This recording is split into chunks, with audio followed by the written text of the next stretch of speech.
Prawn ভালোবাসিস? আমি সব ভালোবাসি। আমাকে তোকে তো অনেক বেশি। সেদিন চলে গেছিলাম স্টার থিয়েটারে মুভি দেখতে, তাও আবার কি ধুরন্ধর।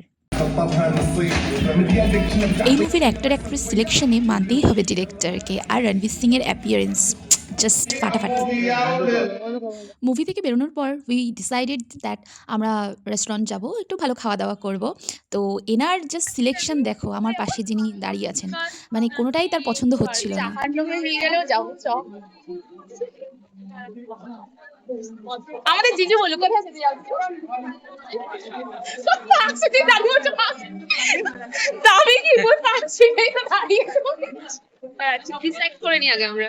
হ্যাঁ ডিসাইড। যাই হোক, ট্রিঙ্কাসে গিয়ে ম্যাডামের পছন্দ হয়নি, আমি আর সৌরভ দত্ত আবার জাস্ট ছেড়েই দিয়েছি যে তুই যেটা বলবি সেখানেই যাওয়া হবে।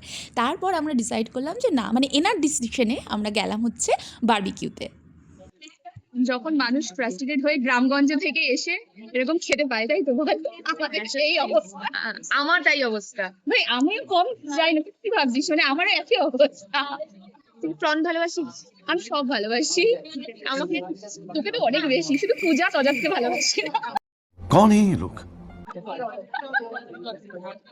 আমরা এখন অনেকক্ষণ ধরে দেখে অর্ডার দেবো, এটা আমার স্পেশালিটি। হ্যাঁ বললাম না আমার তুই নে, টাইম নে, টেক ইউর টাইম, যতক্ষণ ইচ্ছা।